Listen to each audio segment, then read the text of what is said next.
Yo yo yo yo yo, halo semuanya, salam petani porang Indonesia. Ya, pada pagi hari ini saya ingin menunjukkan tentang bagaimana saya mengelompokkan katak porang ini dari ukuran yang terkecil sampai yang terbesar untuk saya tanam. Karena biasanya saya dalam penanaman katak porang ini saya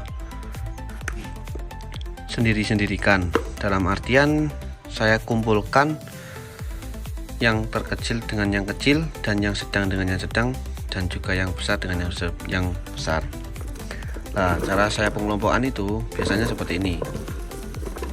Ini adalah hasil katak porang kita yang kemarin kita panen, kita ambil pada waktu sore itu. Nah, inilah katak porangnya. Kalau saya biasanya mengelompokkan itu dalam berbagai macam kelompok. Pertama itu yang biasanya ukurannya segini. Ini sudah termasuk A1 atau yang besar, paling besar itu. Jadi saya kelompokkan sendiri. Kurang lebih yang ukuran segini saya sendirikan. Nah, ini yang besar-besar. Nah, yang besar seperti ini saya sendirikan. Setelah itu untuk yang nomor 2-nya itu yang kurang lebih ukurannya segini. Nah, untuk ukuran yang segini itu saya kelompokkan menjadi ukuran yang nomor 2 ataupun yang nomor 3.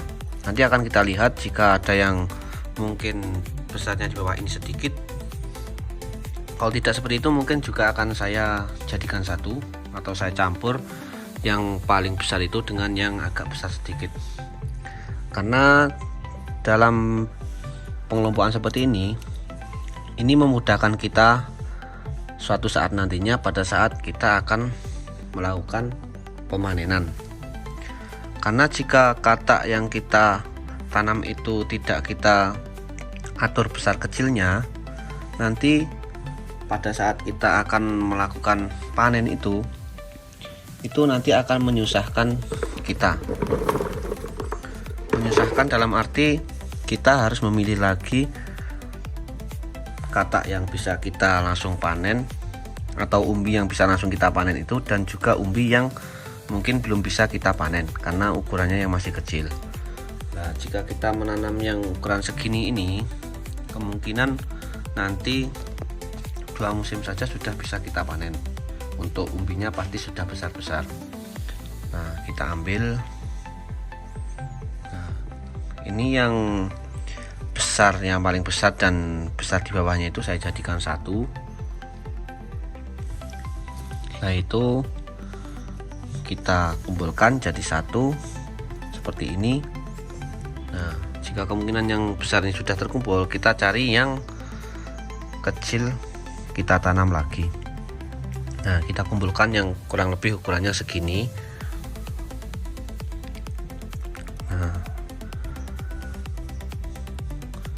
Sebenarnya itu dalam pengumpulannya juga sangat mudah, tapi juga lumayan memakan waktu.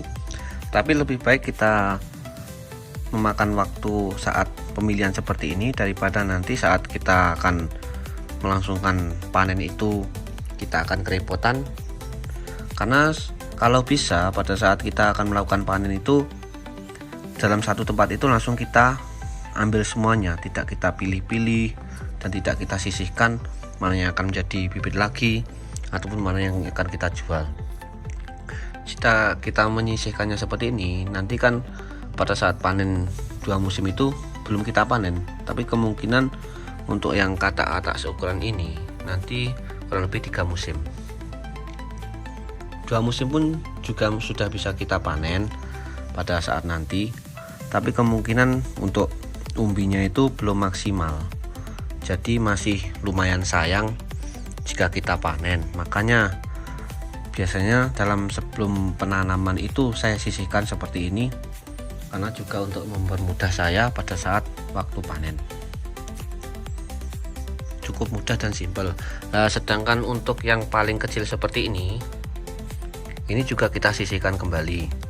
Untuk yang katak paling kecil seperti ini biasanya saya dalam penanamannya itu saya tampak atau saya semai.